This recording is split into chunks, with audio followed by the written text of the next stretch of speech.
Good morning. I want to thank everyone for joining us today. We're here in snowy Troy, right outside of Detroit, Michigan. My name's Ben Reese. I'll be moderating for you today. I'll be joined today by Gary Bell, our Senior Variation Analyst, and I have Dave Johnson as well, our Product Manager for 3DCS. Dave will be chiming in to help us with some questions and just to reiterate and expand on a couple of topics today. Gary Bell will be presenting the live demo for most of our presentation today. I'm going to start off with a short slide deck just to introduce 3DCS and talk about some upcoming events and walk through some basics. So as we progress through the webinar, feel free to send in your questions or ask us to reiterate something in case you didn't hear it right, or to expand on a topic you're interested in. We do have some time set aside at the end to do Q&A, but if you're confused about something or want to hear more about something we're talking about, please feel free to send that question in. We'll try to address it right away. I do want to bring up that we have an open training session for our 3DCS Multicad, our standalone, coming up at the beginning of December. It's on the 2nd through the 5th, which will be the first week of December, and it's here at our Troy location. You can check us out on the web to find out more. I just want to point that out real quick on our website. Here we go. So if you scroll down to the bottom of our homepage at 3dcs.com, you can see the open training. You can click here to learn more, or you can email me to register. You can also find out more about our V6 integrated solution we'll be talking about today by going to Software, 3DCS Suite, and going to CATIA V6. We have a brochure, some helpful video, along with some additional information and some webinar recordings.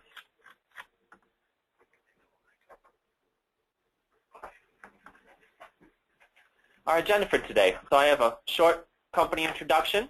We're talking about the Dassault Systemes 3D Master, which is the Dassault Systemes design plan. We talk quickly about live rendering and high-end visualization during the concept and design phase. Getting your models from V5 for 3DCS integrated in V5 over to V6. And then we'll be transferring over to Gary Bell to show you the live software and to walk you through a model setup. At the end, like I mentioned, we have our Q&A session. Now, everyone who registered and is joining us today will be receiving the recording of the event shortly after. It takes me just a little while to compile the recording, do a little bit of editing, so I should be able to get that out to you by tomorrow morning. Just as a reminder, DCS specializes in two software suites: the QDM system, which is for quality data management used in production to automate your metrology information gathering, bringing it all together into a single database and mining that information for automated reporting, quality metrics, and quality compliance reports. Today we're going to be focusing on our 3DCS suite of products. In particular, we're talking about 3DCS fully integrated in CATIA V6 as part of the 3DExperience. All of our add-on modules that you'd find in our other 3DCS products are available in our CATIA V6 integrated solution.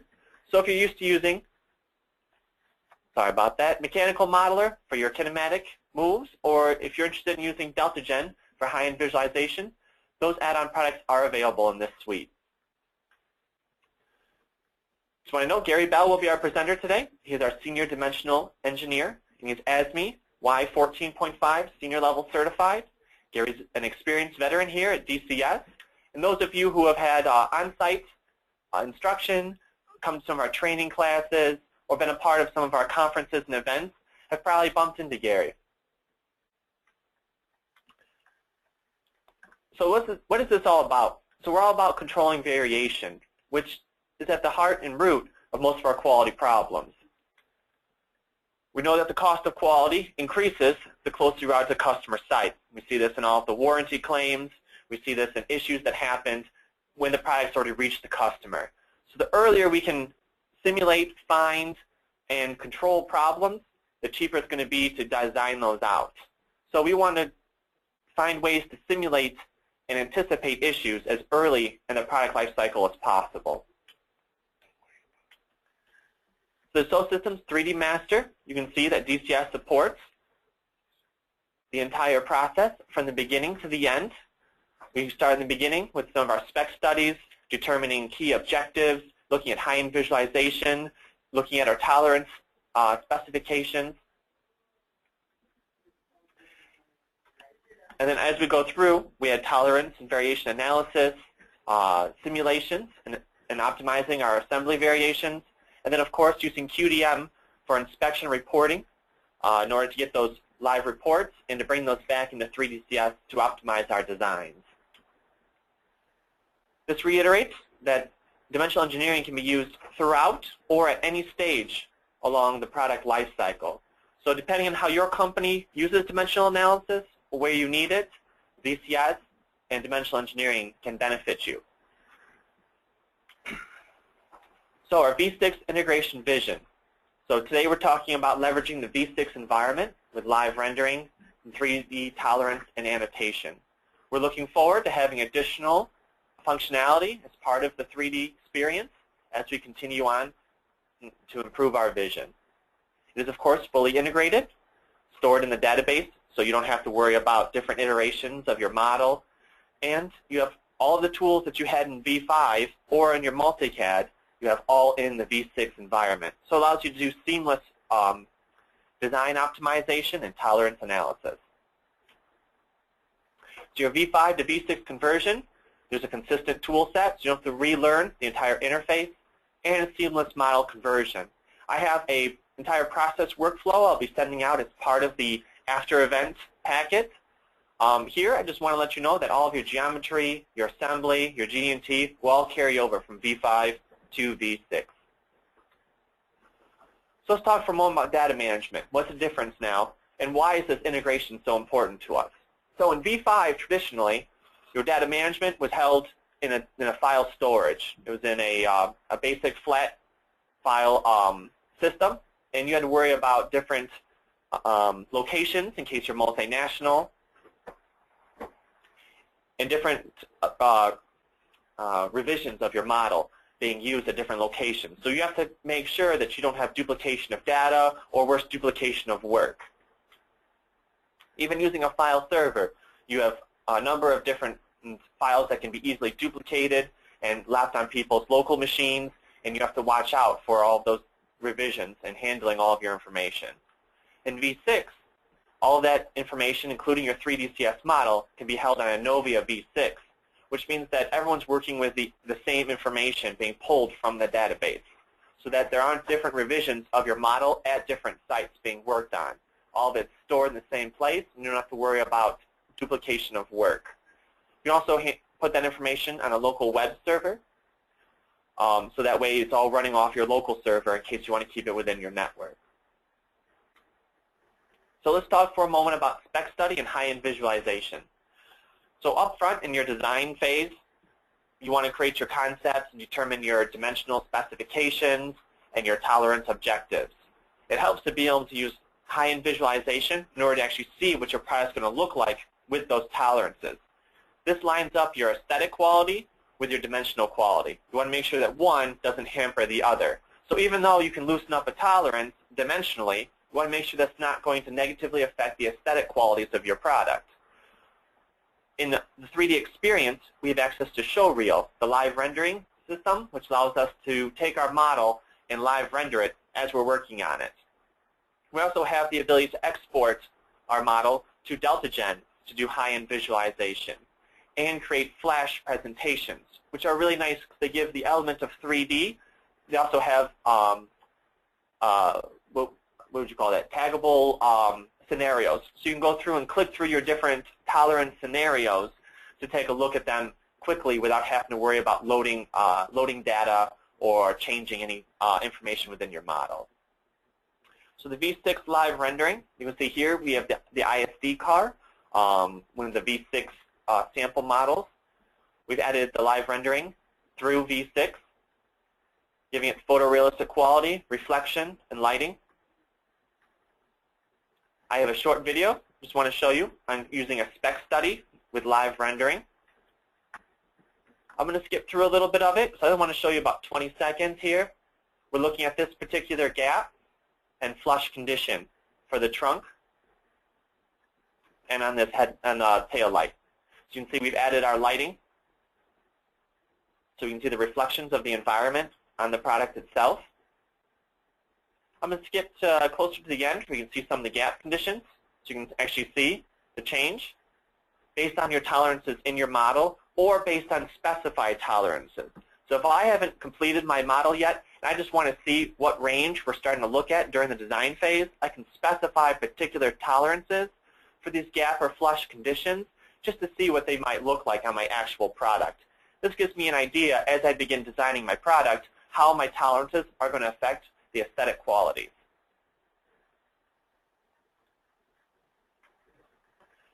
Now 3DExcite Delta Gen can also be used to add high-end visualization. You can see here we have a GM Opel vehicle that was used for a demonstration over in Munich.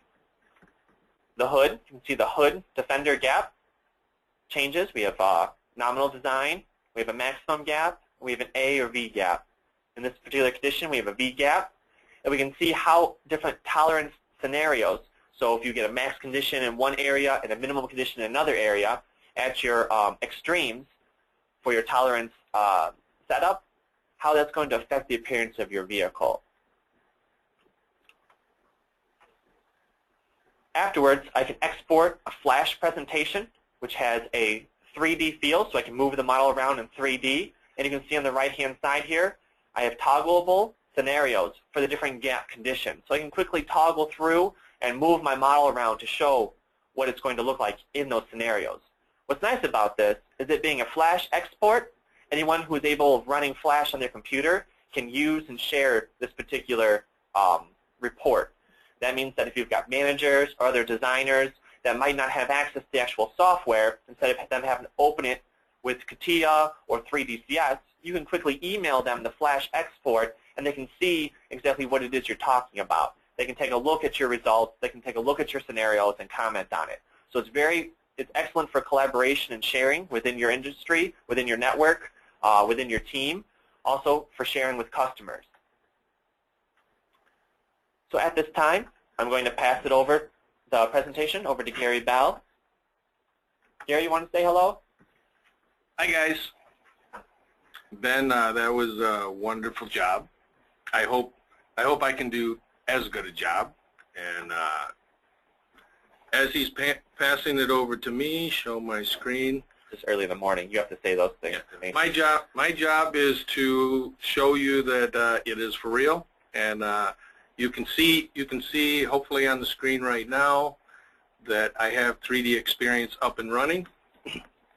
And as Ben mentioned, the key here is everything is stored on a single server or a database system. And so from here, if I can type in SIM, and I can search for whatever simulations happen to be in the database. You can see under here I have recent searches.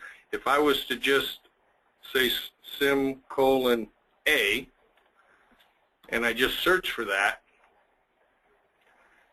then you can see it lists every simulation in the database that has an A in it. Okay, and I could scroll through here to look for what I want.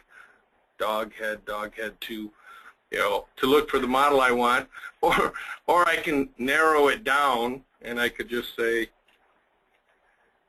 oh, I'm already in the simulation sort, so if I just come in here and type in a capital T, now it drilled it down to all the simulations that start with a T, or you can see my recent one was tail. So I'll just open up this simulation, which is a tail, and you can see there's 2 of them in here. This is the whole idea, is I can have one model with multiple manufacturing simulations. So this gives us the ability to duplicate the model without duplicating the data when we want to do what-if studies. What if we change our locating strategy? What if we modify tolerances? So I'm going to go ahead and open up this revision 1 by right-clicking Open. And now you can see it's going into the database, and it should be opening up our So which model. model we're using today? We're using the tail fin, which was in the picture of one of your presentations. Right, so it's going to be an aerospace tail fin Correct. and rear fuselage. Rear. So now you can see we have some parts, and you know, here's your CATIA tree, similar to V5. The only difference is now we have a compass up here, and this compass is how you would navigate if you want to go into 3D modeling or all the other applications that 3DExperience has. We happen to be in the content and simulation section. So if I click on that, you can see there's 3DCS. When I click on the 3DCS, you'll see the, I want to say workbench. The toolbar or the workbench changes, and now you start seeing all of the, you know, common icons that those of you who were using 3DCS V5 are familiar with. So your navigation now becomes this compass, as well as these dots down here. So I like it because it helps sort out your icons. If I click over to this second dot, these are the icons for all of our add-on modules. AAO, Compliant Modeler, Mechanical Modeler, and the first one is, you know, the main modeling icons that everyone should be familiar with. If you wanted to see what all these were, you know, as a group, you can click on the left side, and it lists what all the bubbles are. So this is CATIA views. If I click on that, now you can see I can rotate, pan, change my display types. But once you're here, everything is essentially the same. I can do a nominal build. I can zoom in and hit deviate.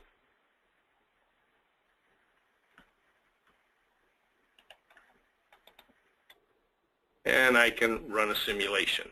Everything at this level is exactly the same. It's just now inside the 3DExperience 3DExperience environment. You can see down here is the DCS tree, which has got your move lists in it. And, you know, if I scroll in, your part tolerances, everything that you're familiar with. So from here, you know, if I want, you know, I can run a simulation. And you can see I'm going to run a simulation and generate a report.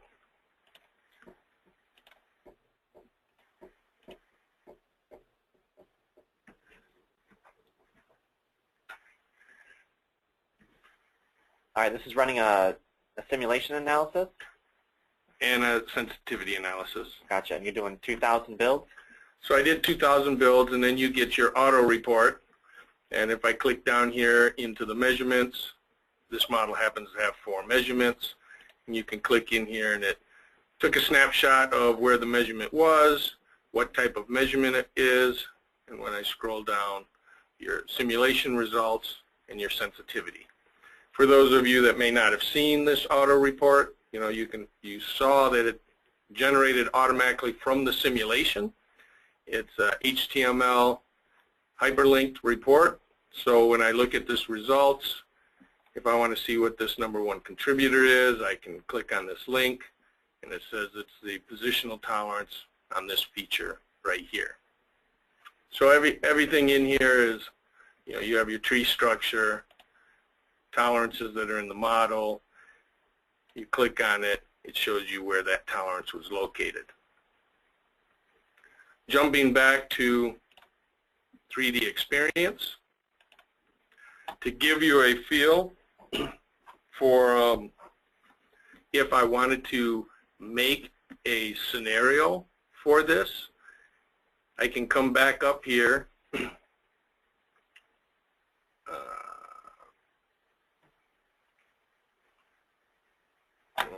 I'll just, so I can come back up here and you can see I have aircraft tail fin. Any one of these, why am I not seeing the duplication down here? Hold on one second.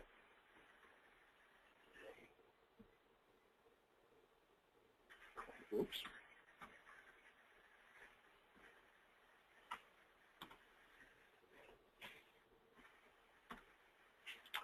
Cool.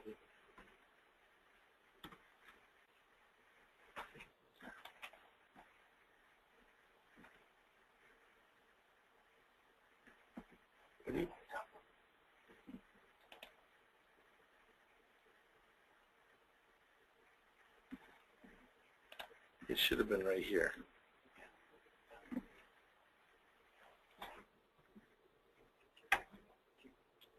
Okay. From this level, you can pick any simulation you want here, and you can duplicate it. For some reason, I'm not seeing the function down here, and I'm not quite sure where that's located.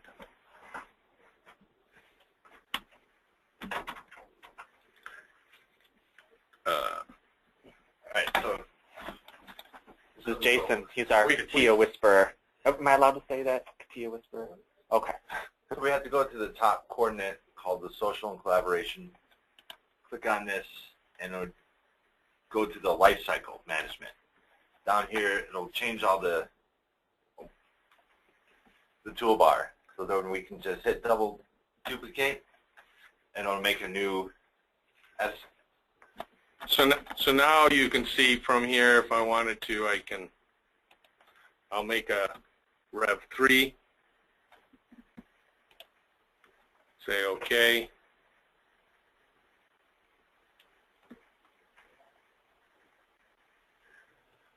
You chose the ISD card, a little bit of a larger model. Oh, you're kidding me. Yeah. Can I cancel that? Ah, that's cool. Well, now I don't know what it's doing. I hit cancel.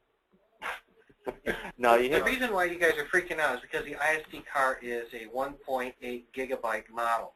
So Right. let's use this as an opportunity here. Yes. Make a duplicate of another one. But what you just did is you duplicated a model that's 1.8 gigabytes in about 10 seconds. Yeah, that happened very quickly. We were afraid. Now, the reason why there's a huge advantage over V5 on this is because the manufacturing simulation is just contained the DCS data. We didn't duplicate, 2 gigs of data there. We just duplicated a very, very small data set, which is the DCS model. So where we would do this in V5, what we'd do is we open up a huge model, we do save management, we propagate it, and we create a whole other data set of both DCS model and CAD data. Inside of V6, what we're doing is we're just duplicating the manufacturing simulation that points to the exact same data set. So the architecture of 3DCS and V6 is significantly improved over what it is in V5 because we have this relationship. We're using this manufacturing simulation, and I think there's a lot of benefits to working with models this way. I think the one thing that we noticed is different is that where you might be used to opening up a given model, making a bunch of changes, and then saving it or doing a save as propagating inside of V6, you make your duplication first. So you go in and you say, okay, I'm going to do a what if now. You first of all duplicate your model, and then after your model is duplicated, you would then make your changes and manage your model accordingly. So I think what you're noticing too is that you can have 2 models, Model 1 and Model 2, opened up in the same session. And if you're familiar with some of the nuances of 3DCS V5, if I were to have 2 models open up in the same session within V5, that would really cause some issues for me. So here what I can do is side by side open up 2 models, flip back and forth between the 2, do some comparisons of those, and as far as model management inside of V6, it's significantly improved and has some great benefits. So that I think learning where some of the apps are at is a little bit of just a learning curve for us. I know we're still learning a lot of things about V6, but the possibilities are really great when it comes to managing models and doing analysis. And the other benefit is we're not requiring any write access to any design data. So I think, you know, right with that whole concept, it's really great. So Gary, you showed how to duplicate an assembly. Now, were you going to open up another model, say that rail model, and show them the compliant model, or what were we going to do next? Yeah, if there's no questions here, then if I wanted to search for that rail, I would type in R, and you can see I got right hand. I'll go ahead and search for simulation right hand. And so here's the models that I have that are compliant right hand rail assembly. So if I go ahead and open this,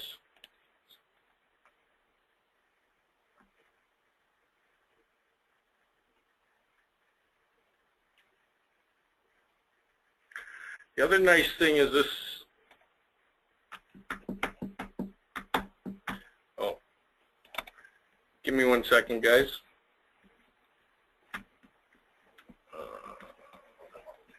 Yeah, I know. I got to get back to this.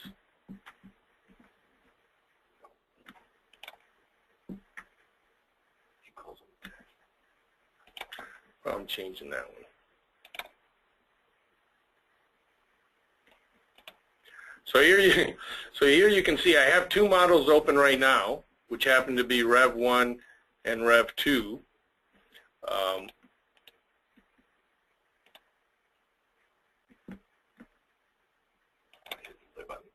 How did I do that?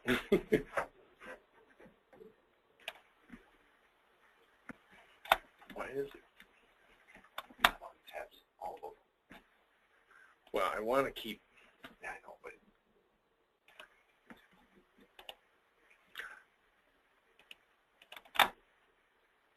So why don't you open up that rail model here? I'm going to open it right here.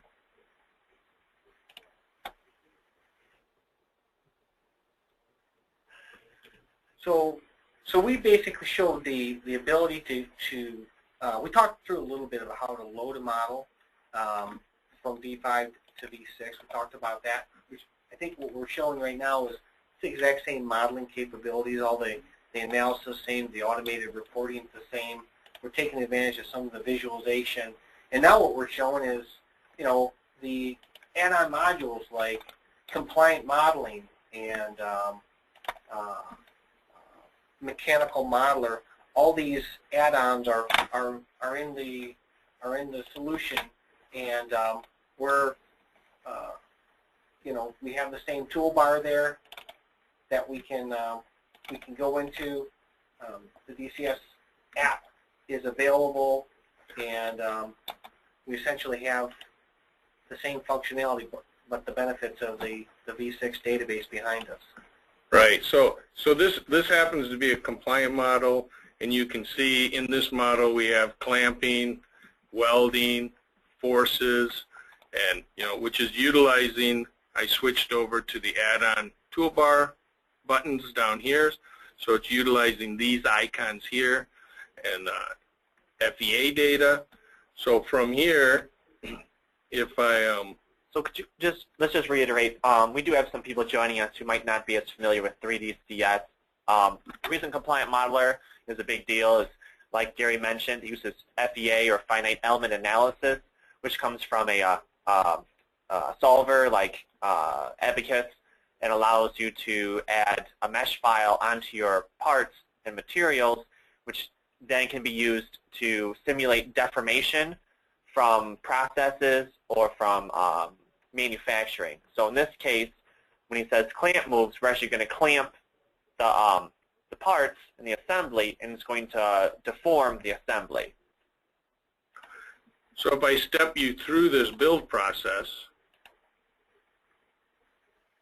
that's our rigid body move. Then I load FEA data, which happens to be this one right here, which gives us the ability to make these parts flexible. And then if I say show next, now I'm going to clamp this part. But if you can see, if I zoom in, I'm actually going to clamp this to a point that I artificially made back here. So the only way that this nominal part can net to these 4 pads and to a pad that's simulated backwards here is the part has to bend. And so you can see it now twisted that part. And it's going to deform the shape of this part according to the FEA data. And then I can step through the rest of the build process. I'll just go ahead and step all the way through. And now, hopefully you saw, it's clamped here as well, and it pulled these flanges together. Okay, and there's all kinds of capability. Here we're pulling the flanges together plane to plane, so that's why you can see that these 2 flanges don't line up for height.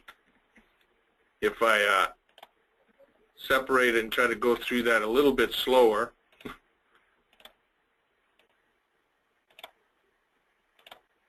okay, so now that clamp, you can see it pulled those 2 flanges apart because we deformed this part.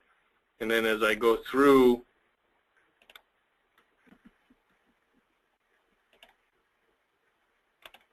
okay, now you can see I'm bringing them together. And it pulls them together plane to plane, but it doesn't pull this flange up. We can do that as well, which would just be done in the function of inside this weld. If I go into this weld, you can see it's tangent plane. I'll change it to coincident. Now it's going to bring those weld points together in the same plane and at the same height. And you get a part that looks like this. So that's our compliant modeler. What the compliant modeler gives you is gives you the ability to accurately represent flexible parts that are over-constrained. Sheet metal parts that have multiple A datums, interior plastic parts, anything that's over-constrained. If you don't want to utilize the rigid body analysis capability of bend planes, then you can import the finite element analysis and represent it, truly represent it the way the process is going to be seen on the plant floor. That's it for me. All right, fantastic. Good. So we're at about 35 minutes into the hour, which is, we wanted to stop about 45 minutes after. So this gives us just a few minutes for our Q&A and to go into any additional detail. What are you pulling up? No, I'm just trying to find out. We wanted to use some light models today to make them easier to show. And we wanted to really reiterate on the fact that all of your functionality that you had before, if you're familiar with 3DCS, our multicad, or our V5, is still available in the 3DExperience in our app that's part of CATIA V6. We also wanted to reiterate that not only do you get all that same functionality, but you get to leverage all of the new 3DExperience collaboration features. So you can even see here at the top, it says Innovia Lifecycle Management, because your data is being stored in the Innovia system. So that allows you to combat multiple revisions and multinational information issues where you've got different teams working together and having trouble keeping track of which is the most recent model and which data is the most accurate or correct. And of course, we're of course combating reduplication of work, because nobody wants to have to redo something that's already been done and waste time.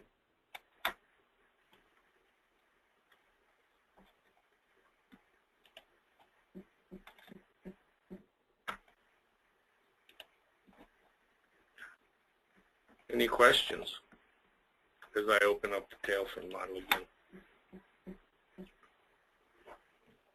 No, it looks like we're doing pretty good. We had a couple that came up throughout the presentation, but I've already responded to those. So what I'd like to see is if you can pull up the tail fin again. Since we have a couple of minutes, I'd like to see if you could go through some of the MTMs for those who might not be as familiar with 3DCS. Sure. So I pulled up the tail fin, and you can see once I pull it up, I'm going to switch over to our workbench. And by MTMs are your moves, tolerances, and measures. They're what you apply to your model in order to make it a 3DCS model. Yeah, and if I animate this, you can watch this system build. And you see these parts, they're locating in space, but it's not really in space. It's because I have the points turned off representing the tools. So this is the build process of assembling the rear tail fin assembly. I'm going to go ahead and turn the points on. And now you can see these blue points in space represent how these parts are being indexed in the assembly tool. That information, if you look at the DCS storage tree, you can see we have a center fuselage assembly, which happens to be this here, and an aft fuselage assembly. If I go into the aft fuselage assembly, you can see there's 7 moves. When I mouse over it, it highlights, okay, that's defining how this piece is locating to the assembly tool. And I can mouse over each one of these moves. And this is how we define the assembly sequence and the indexing method of these parts. So you can see the tail fin here is locating, if I zoom in, it's locating to this frame and this frame here. So those are moves. At the part level,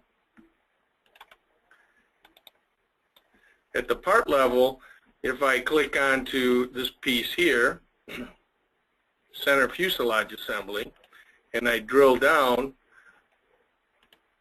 okay, you can see these are the tolerances that are applied to the part.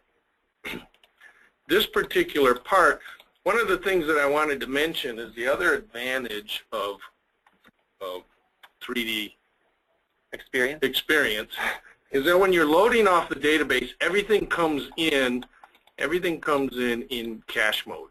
So it loads very fast. This part here, if I want to take it out of cache mode, I'm just going to drill into it up here at the CATIA tree. And I believe, uh-oh, did I just change workbenches? I did.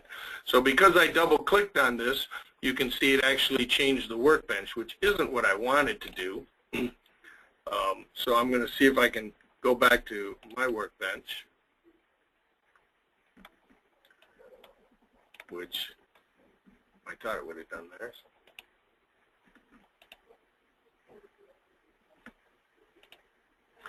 All right, so at the part level is where the tolerances reside. Usually one level above is where the moves reside that define how these components go together.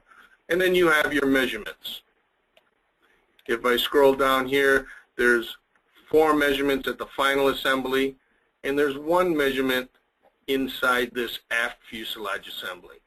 And if I go into this measurement list and click on that measurement, you can see it's highlighting that we're measuring between these 2 skins after the entire build process is put together. So when we refer to MTMs, it's moves, tolerances, and measurements. And that gives us the ability to build it.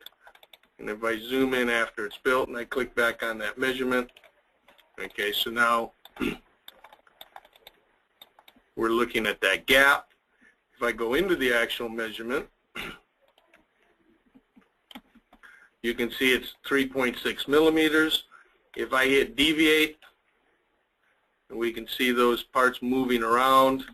Anywhere I pause this, now it's 3.52. And then when you run your simulation, we will collect that data and give you the histogram that's defining it. If you go into production with this assembly process and these part tolerances, your gap will be X, within a range of X. Fantastic. And of course, those measurements are really what we're looking at when we do our analysis and our sensitivity. Correct. Good. All right, I'm going to pull the presenter back. I really appreciate that, Gary. Thank you. And Dave Johnson, appreciate it. And Jason, thanks for coming by. Jason does a lot of our CATIA modeling here. It's always handy to have with us. Good. I'm just going to hop right back up to the agenda and just summarize real quick. So we went through a brief company introduction. We talked about how dimensional engineering integrates with Dassault Systemes 3D master solution, that you can have live rendering within V6. So it allows you to add that high-end visualization to your products, so you can determine your objectives, and you can see how your tolerances are going to affect your aesthetic qualities. We also have our DeltaGen export available in 3DCS for V6. So it allows you to use DeltaGen to create those flash studies that are easy to share and collaborate. Also allows you to add on DeltaGen's high-end visualization as well, in case you're going to be using that for marketing or for video making. Getting models from V5 to V6 is a nice, easy, seamless process. Allows you to keep all of your information, all of your geometry, all of your GD&T, and bring that into V6. So the transition from V5 to V6 is really just about getting used to all of the new 3DExperience tools and apps. Gary was kind enough to show us a demo with our tail fin model and our compliant rail model. So you can see that all of your FEA studies and your add-ons are all still applicable to your V6 models as well as your V5 models.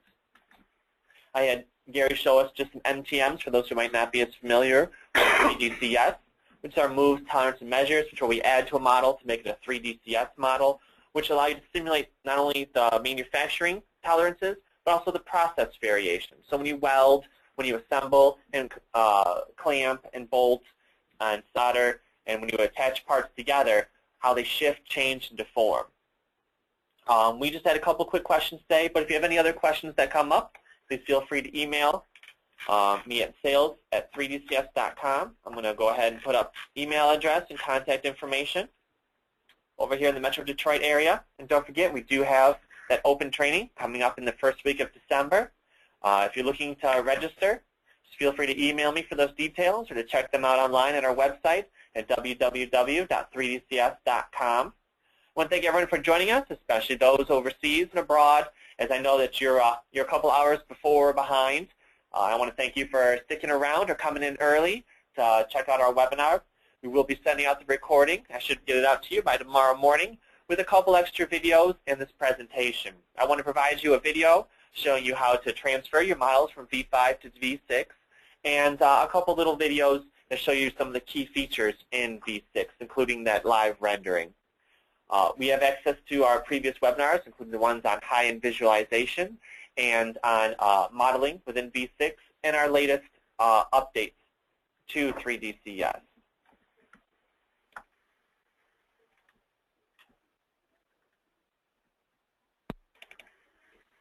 All right, at this time, I'm going to be letting everyone go. I'll be shutting the webinar down in just a few minutes. I want to give those who might be coming back to their computer after taking a quick break or who might want to stick around afterwards for any questions, just a little bit of time to ask those before I close down the session.